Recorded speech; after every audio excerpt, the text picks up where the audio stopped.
Hey everyone, Adam here from the Flipgrid team at Microsoft. Excited to welcome you to another episode of Global Learning Week. Today's episode is all about, you guessed it, Flipgrid. In particular, we're going to be talking about the brilliant ways you are and can leverage Flipgrid to engage your community in social learning. So your scholars, your families, fellow educators, and beyond all the time, whether that's in classrooms or while engaging in remote learning and more. My colleague Jordan Armont, the savvy educator, says, if you can think it, you can Flipgrid it. And by the end of this episode, you're gonna see how. We'll be talking with some of my teammates as well as fellow educators from around the globe. But before we get started, I just wanna take a moment to say thank you. On behalf of everyone at Team Flipgrid, thank you so much for what you do every day, moment to moment, to empower every voice. We are so inspired by and grateful for you, and just thrilled we get to work with you. You inspire us. You drive everything we do at Flipgrid, including today's episode. In particular, we will be talking about, hey Flipgrid, got any new tricks to show us? What are some ways to use Flipgrid during remote learning? I want to teach my students about media literacy. Any tips, Flipgrid? Hey, Adam Short Shorts, tell me you're not wearing pants during quarantine. Well, at Flipgrid Fan 17, you know me well. But enough about me. The savvy educator has some advice for us. Jornay, over to you. Thanks, Adam. Educators are always sharing their ideas, tips, and tricks on social media daily, including Twitter, Facebook, and Instagram. And our team at Flipgrid is always listening to continuously improve and update Flipgrid based upon those teacher ideas. And so today, I not only want to share what to do with Flipgrid, but why these tips and tricks are helpful and important. Let's go. Did you know you can screen record right inside of Flipgrid? This is great for creating instructional videos, narrating PowerPoint slideshows, having students make their mathematical thinking visible, or practicing reading fluency, or even have students give one another feedback. And as educators, you can use a screen recorder to make your subplans clear. The possibilities are truly limitless. All right, another for set it and forget it recording times. Now, the default recording length is 90 seconds, but educators can always adjust this time anywhere from 15 seconds all the way to 10 minutes. So set it for 15 seconds for elevator pitches or one-word projects, or 45 seconds for language learning assessments, or even 2 minutes for oral exam presentations, 5 minutes for short reports, or 10 minutes for read-alouds or longer experiments.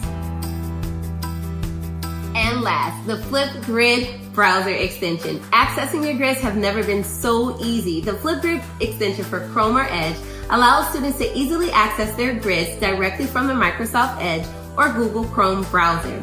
After downloading the extension, you will see the Flipgrid green plus button on the top right menu of your browser. To use, select the Flipgrid extension, enter in your Flip code, select the blue arrow, and voila, the grid will open in a tab on your browser. Here's a tip. You can use the keyboard shortcut Control-Shift-F to open the extension. Pretty neat, huh? Let us know if you try out any of these tricks by dropping in a note in the comments. Back to you, Adam. Thank you so much, Jornay. Now I want to introduce you to an incredible educator who the team and I have been gushing about for some time, and I was so fortunate for the opportunity to reach out to this individual and learn more about the inspiring ideas we've seen on Twitter. Yuritsa is a high school social studies teacher in New York, and she has just fabulous insights for engaging scholars and families, and I'll let her tell you. Yuritsa? Thanks, Adam. Hey guys, I am so excited to be here with you today to share my experiences with Flipgrid. I'm a U.S. history teacher in Brooklyn, New York. I teach at Research and Service High School, and I have gotten the opportunity to meet some of the most brilliant students who only want and desire to learn, to be given the opportunity to have fun with history. My students are the overage and undercredited population, which means they've spent a little bit more time in high school than the actual student. With my students being overage and undercredited, while everyone is at home from 8 to 3 learning and engaging in live instruction, my students are actually outside working. They are the ones who are packing your bags. They are the ones in Home Depot. They are the ones putting different products on the shelves. Those are my students. And so when I have the opportunity to do live instruction with some students, most of my students are outside actually earning money, trying to survive. And so Flipgrid has allowed me to actually create a different avenue so that my students can independently work on the projects and the activities that I have given. Prior to remote learning, I created different opportunities for students to partake in history. And these opportunities were simulations. So students would be able to bring history alive. I had projects where students would partake in a constitutional convention. So there would be representatives from New Jersey and New York and Connecticut. Then I had actually simulations where the kids would actually be in a speakeasy. So they were mobsters and they were flappers and they were cops. And it enhanced not only their ability to understand history, but just the fun they was having with history. Now, during remote learning, or I should say when it began, I actually thought that I was going to lose that benefit. I thought that I would lose having the opportunity to fully engage students who were told mostly all of their lives they were incapable of learning. Now, my students are the most brilliant, creative, critical thinkers you could ever dream of teaching. Yet, they are the most underserved, vulnerable population of students you would ever meet. But that does not mean that they're incapable of learning. It actually means that they are thrilled to learn. They want you to be able to create these opportunities for them to engage, to feel a part of, and most importantly, to feel worth it. And this is exactly what Flipgrid did for me.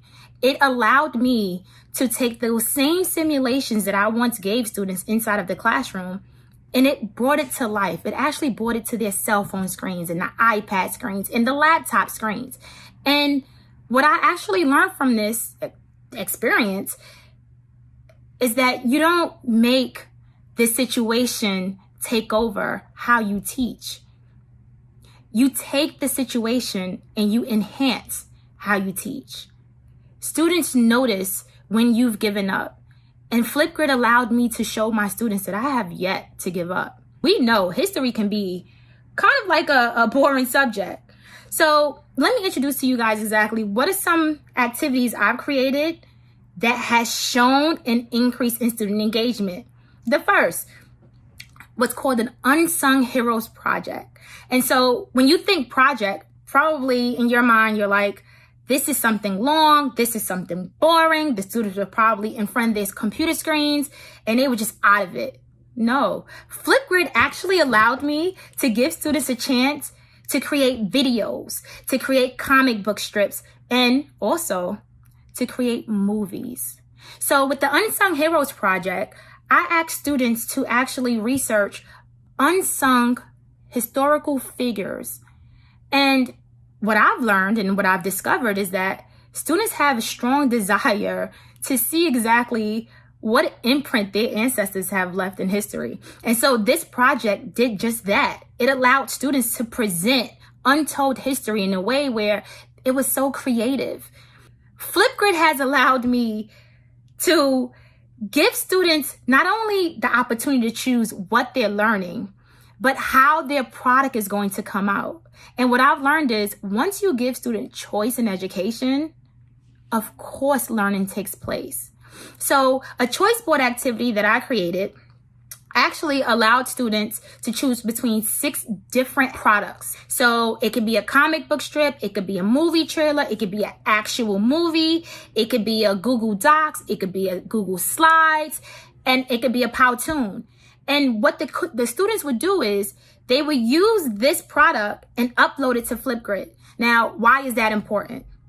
Have you ever had peer collaboration in your class? Of course, right? We love the idea of students working with each other, students being able to give feedback to each other. Well, guess what? That's exactly what Flipgrid does. It enhances the way students can actually give each other feedback, receive feedback, and look at what each other is posting. So this is actually beneficial for all of us, for myself, for parents, and for students, because we may have students like my own who may feel like they don't want to be the first one done because they might be wrong. And so being able to see exemplars from their classmates or being able to see what their classmates have already posted actually gives them a sense of confidence in what else they're planning. Parent engagement has always been something that people find so difficult, when the reality is it is technically very easy to obtain. And the way you do that is by encouraging parents to do and learn the same skills you're asking their kids to do. So I did one assignment with parents, and that first assignment was just for them to post on Flipgrid how they were doing. And we might see that as something very small, but just think to yourself, how many times has a person just told you everything negative about your child and has never even asked you how you were doing as a parent? And so what I learned was a lot of parents were just so anxious to say how they were feeling that I knew from there, okay, I have to keep this going. And so the next week I created what's called MCV's Talent Show. And it's just that. So parents were asked to put up a video of them dancing or of them singing. It could be them individually, with their family, by themselves. And the song that they chose had to describe how they were feeling. So I took it a step ahead of what I had did the first week. And now you see parents engaging with the learning and engaging with just letting me know how they're doing. But the reality is, I've taught the parents a skill that I also needed my kids to know, which was how to upload videos, how to access a website, how to write on white and blackboards. Guys, I literally just helped the parent become the teacher by learning and facilitating learning. So when we go back and we think about the different platforms that we've been introduced to, then we have to consider what's best for our students. For me, I know it's been Flipgrid. From day one, I was able to encourage my students to learn, not because they can graduate next month, not because they're overage and it's about time for them to get out of high school, but because they can partake in their learning, they can engage in their learning, and they can have fun in what they're learning. That is the basics. If you don't provide students with something fun, and what I mean by fun doesn't necessarily mean they have to laugh and giggle while they're doing it. It means they find a small part of themselves in what they're learning. That is fun, to discover some aspects about yourself that makes you unique. Flipgrid has allowed me to do just that. It has allowed me to enhance student learning. It has allowed me to include the parents in learning. And it has allowed me to meet my students right where they are, whether they are home, whether they are at work, or honestly, whether they just sleep, right? Because I honestly have to be honest, some of my students are asleep, which is why creating shorts is necessary. They have to be able to access instruction even when it isn't live. Students have to feel as if they're in front of a classroom, even when there's a screen that actually separates them from their teachers. Flipgrid has allowed me to do just that. Flipgrid has allowed me to provide different avenues for students to learn. It has allowed me to give students choice. It has allowed me to give parents choice and voice. And so, I don't know about you guys, but I'm having so much fun with Flipgrid. My students are having so much fun. I wish I can share these videos with you. I definitely can. Just let me know. But Adam, how are you? Are you working too hard? Oh yeah, just getting my work from home setup complete. I think that this is the place. I think this is the setup. This is definitely the coziest I've been. Oh, hey, look what just popped up on the feed. Yes, as a matter of fact, Jordan, do you want to show the Flipgrid Disco library? Oh, sorry, coworkers, Jordan, back to you. Let's boogie on over to the Flipgrid Disco library, a place where you can share your best ideas and find your next Flipgrid topic. Okay, so now we're in the Flipgrid Disco library, and as you can see, there's over 20,000 topics that have been submitted by educators as well as partners for educators to explore and engage their students in learning. So let's check out one of the partners, the Met. Now, if you didn't know, the Met, or the Metropolitan Museum of Art, is one of the largest museums in the U.S., and they have decided to add some of their works of art that's on display right here in the Disco Library for your students to explore art history. As students are exploring these topics, they will be inspired to use their creativity. So let's check out a topic. Here's one called Rum Tum Beat a Drum. Now, this topic showcases a work of art from southern Philippine Islands. As you can see, this is a drum, and it really inspires students to use their creativity and create their own drum based on any type of materials that they can find within their homes. In addition to that, you will see that the Met has added additional resources for your students to discover, imagine, and also create. Next up, we are going to take a look at Wonderopolis. Now, Wonderopolis is that place where learning never ceases to exist, right? So let's check out some of the wonders that have been sparked by student questions and created by our awesome partner at Wonderopolis. So let's find one really cool. Here's one. Have you ever seen a red panda? So this topic really takes students on a journey to explore what is an endangered species. Students will be able to check out a video as well as read an article on Wonderopolis and finally respond. What is your favorite endangered animal and why? And finally, our partner over at We. Now, the We organization truly empowers future leaders and change makers through social and emotional learning. You'll see here that they have so many topics that really stretch students' thinking about important ideas. So here's a topic called Nothing is Black and White, which really goes through explaining racism and also has students think about what can they do to create positive change. You'll also see that the We has added lots of links for students to also learn and explore as they learn about this topic. So definitely check out the Disco Library. There's so much there for you, and we can't wait to see how you engage your students in learning. Oh, hey, you caught me admiring the collection, something I've enjoyed doing while sheltering in, well, really all the time. Who am I kidding? Anyway, a number of you have asked about how to engage your scholars while experiencing remote learning.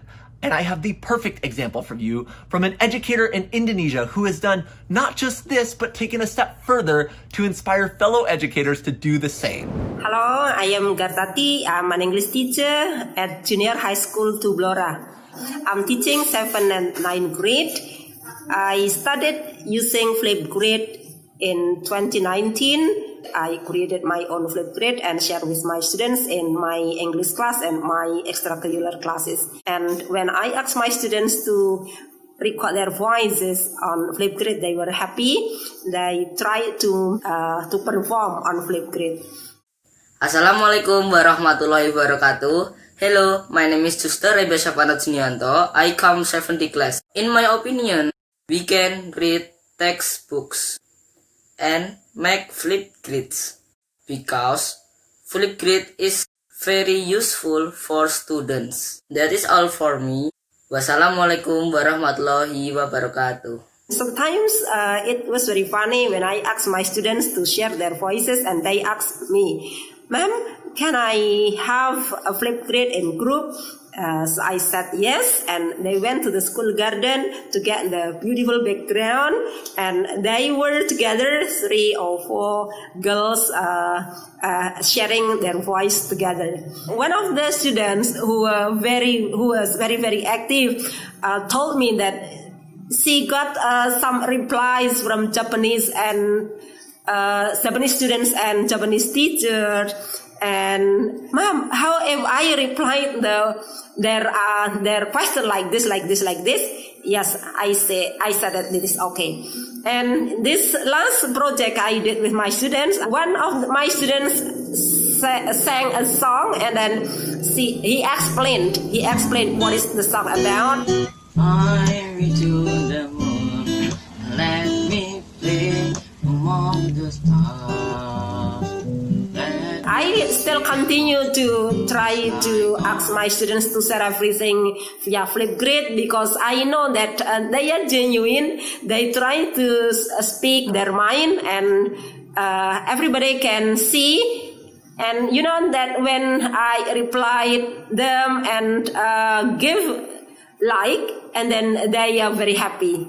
That's my experience in using Flipgrid at my school. Thank you.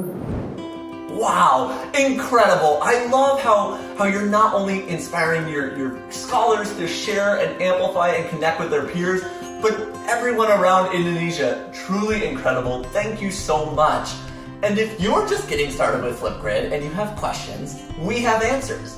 And by we, I mean my two friends here with me. Well, not here, but here. Jess and Ann. Hey! Hey everybody! Flipgrid is a video discussion platform that is 100% free. Yeah, you can engage and empower every voice in your classroom or at home by recording and sharing those short, awesome videos together. I personally loved using Flipgrid in my middle school math classroom. And I loved using Flipgrid with the educators I was supporting in professional development experiences. And students love Flipgrid because it provides awesome creative ways for them to share, showcase, and celebrate their authentic voice for authentic audiences. If you're just getting started with Flipgrid, we encourage you to attend one of our professional development sessions or access our Getting Started guide. You can also check out our remote learning guide that provides multiple resources and tips and tricks for different age groups and content areas. You can even check out an awesome disco library playlist and resources that have been translated into various languages. If you haven't tried Flipgrid yet, let us know when you're diving in. We're here to cheer you on. Back to you, Adam. Thanks, Jess and Ann. I remember when I first learned about Flipgrid. Wow, my goodness. Flipgrid was so cool to learn about then, and how Flipgrid has changed and evolved. And I mean, thanks to your feedback, Flipgrid continues to get even better. And okay, well, enough with reminiscing. We have to get to the news. And when I'm thinking of news, and I think of discussing news with your scholars, an incredible educator who comes to mind is Andrew Fenstermaker, based in Iowa City, Iowa. Thanks, Adam. Hey, everyone. As Adam mentioned, my name is Andrew Fenstermaker, and I'm currently the Instructional Technology Coordinator at the Iowa City Community School District. In addition to my role as an Instructional Technology Coordinator, I also get to wear the hat of a tech coach. Now, prior to those two different hats, I was also a fifth grade classroom teacher. As a fifth grade classroom teacher, my students, didn't necessarily have a love for writing per se, and my goal was to find ways to kind of highlight the voice of students and also amplify their writing skills at the same time. And that led to a project using Flipgrid, which we were really, asked students to kind of tap into their passions and really amplify their voice using a medium that they hadn't necessarily used before. And I wanted to show them the power of their voice itself. And while we're talking about that, let's actually jump in and take an actual look to see what this looked like for students. So you can see here on the screen, this is the actual slideshow that I shared with my students. And the purpose of the slideshow is to provide a scaffolded process for them to build their capacity with podcasting, as well as to basically break it into small chunks for them to see how their voice could truly spread beyond just the four walls of our classroom. So first off, my students need to know, what is this foreign word of podcasting? Like, what does this actually mean? So we gave them a quick definition of it. And then I also showed them a really quick explainer video that showed them in plain English, what does a podcast actually consist of and look like? And then we actually wanted to know, like, all right, what are we going to use to build these podcasts? And so we actually leveraged at that time a Chromebook. We used WeVideo, and then ultimately our final publishing platform was Flipgrid. And then when we jumped into kind of breaking those down into smaller chunks, we wanted to build some of their capacity with what does maybe a professional sounding podcast sound like. So the Listen, Learn, Lead podcast was actually one that me and a colleague actually attempted to create and put ourselves out there as educators. And then the EdTech Takeout is actually some local, basically a local area education agency that actually publishes a podcast. So we were using theirs as an example as well. But then I also showed them a couple fifth grade podcasts that were from the great World Wide Web. So these are some examples that I found out on the web because I didn't really have anything that I could actually show them that had been created in the past.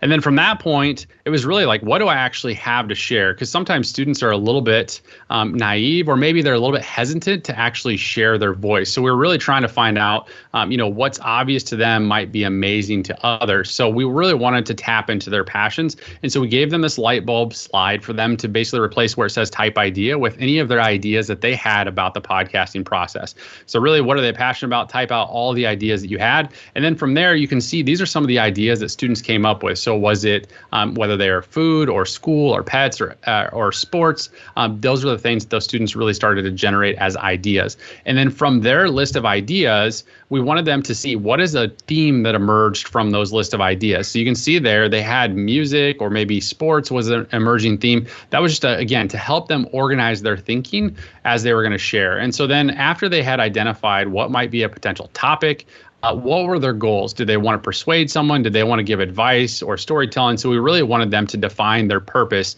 of sharing their voice.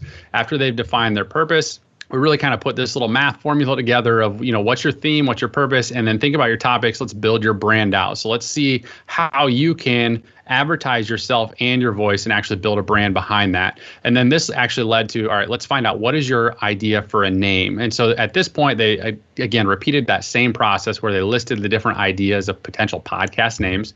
And then they actually got some input from peers. So we were trying to tap into a little bit of the design thinking process where we had to check with our end users and find out what are our end users really passionate about hearing.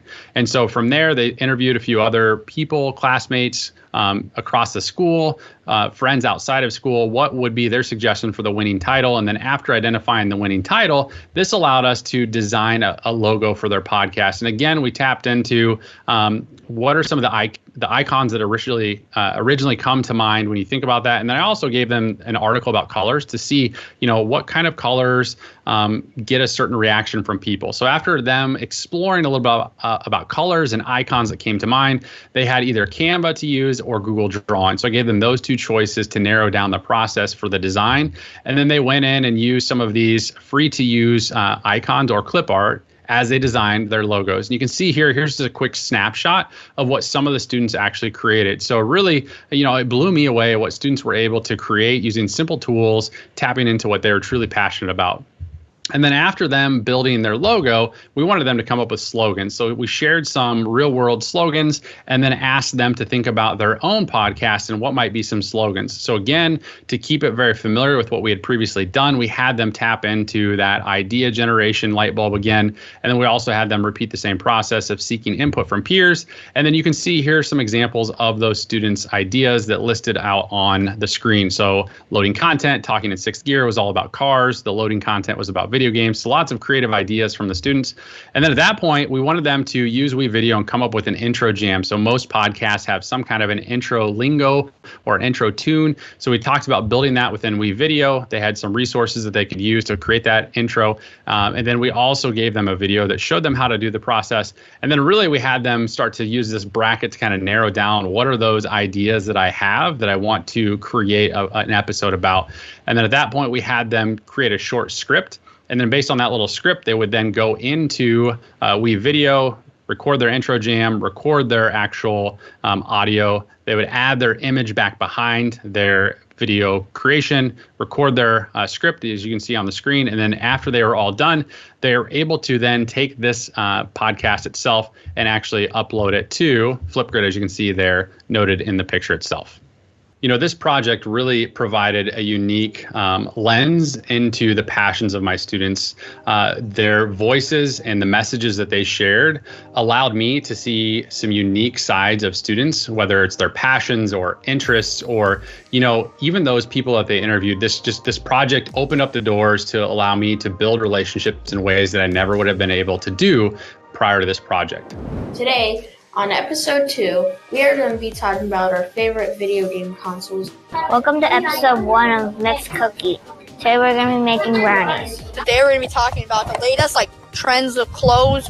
On Mondays I would wear joggers or khaki joggers. My third favorite game is a game called Sandbox.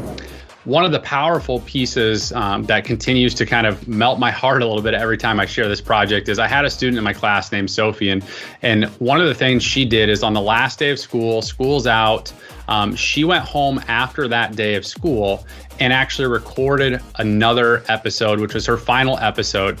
And in that episode, her main goal was to just say thank you. She was super excited and happy about this project, but she wanted just to send one final message of thanks for me allowing her to participate in this project. Hello and welcome to episode 13 of Sports with Soph.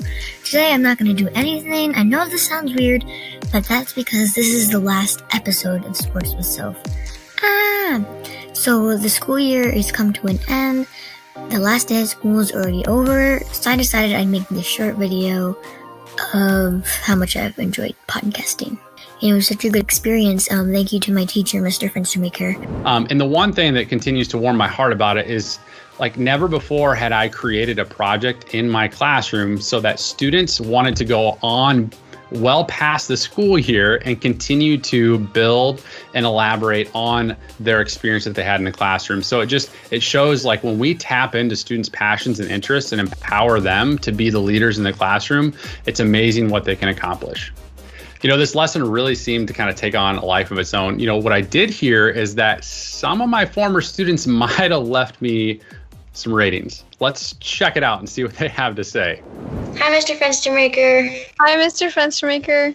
We know that the more popular podcasts get better star ratings in the App Store. So we thought we would give your podcast project a star rating for the other 5th graders. Not that the kids have a choice and to do the project, we wanted to give them a taste of what the project would be like. So I would rate the podcast project a 4.5 out of 5 because I thought it was really fun how we got to listen to other classmates' projects and we got to choose our own idea, but I think there's always room for improvement. I would rate this project a 4.5 out of 5 because it was really fun and we got to talk with our friends a lot, but it was kind of hard at the beginning to get used to all the mechanical stuff. Overall, I thought the project was really fun, and thanks to Mr. Fenstermaker, now I know how to podcast. Thanks, Mr. Fenstermaker. Have a great summer, everybody. That's an awesome surprise that, they gave me a 4.5 out of 5. I'll take that. In all honesty, I really appreciate you taking the time, allowing me to share this project with you.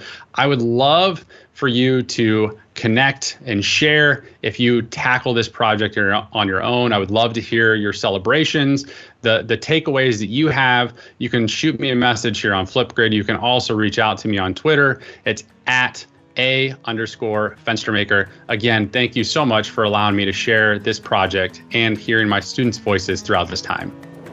Thank you so much, Andrew. I love that. I love the idea of your scholars not only getting the opportunity to share what they're passionate about, but figure out a way to make that enticing and entertaining and intriguing to their peers and beyond. So cool. So cool. Thank you so much for creating that project and for sharing.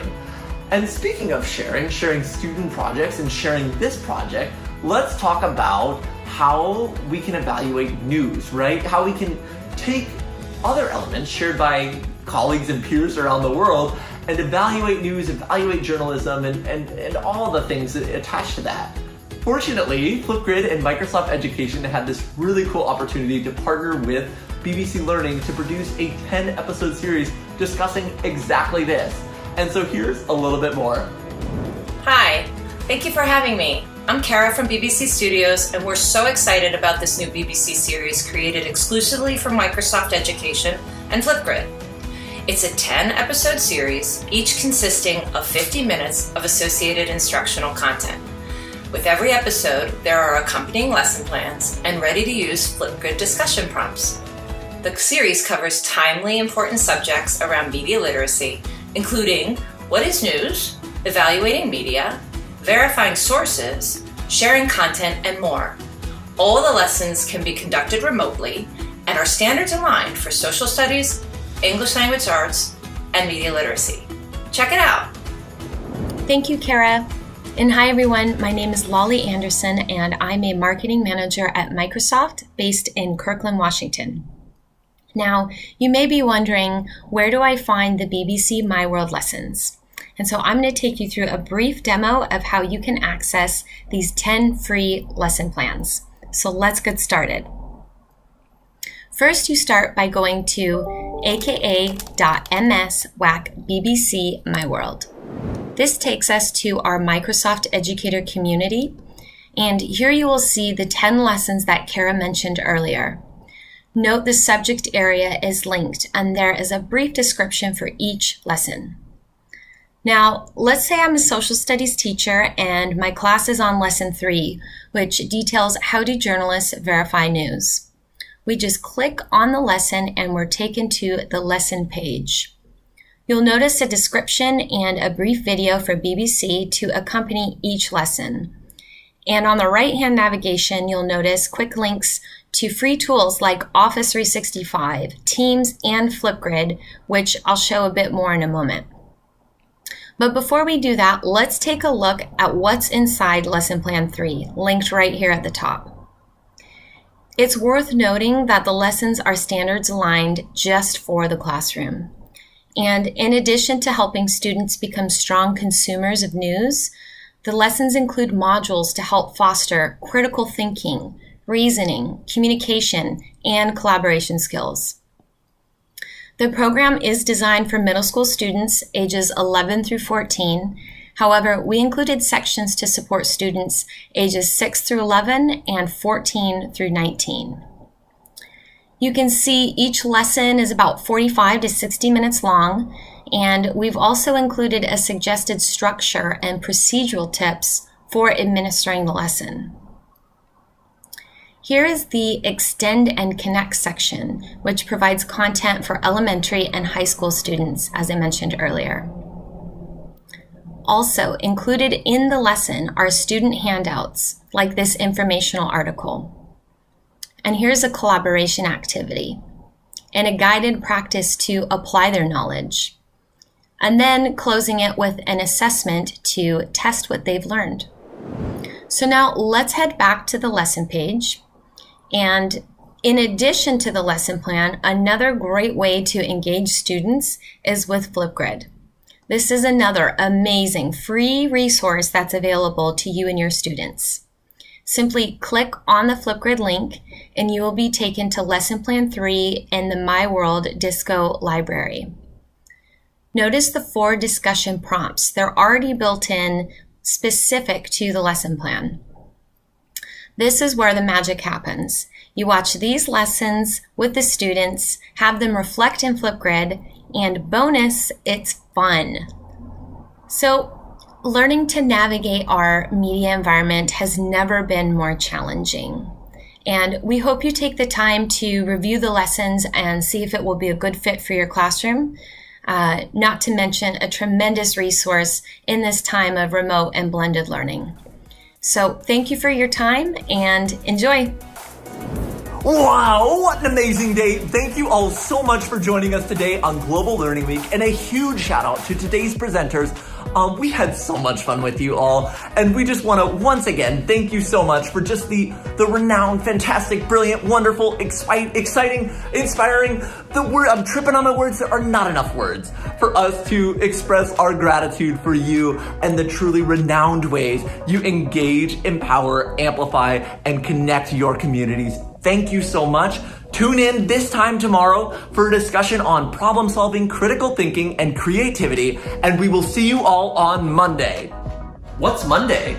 The biggest annual education celebration on the planet, featuring you, special guests, and surprises, announcements, secrets, updates, new features, a DJ. Flipgrid Live. Yeah, I'm ready. Woo! June 29.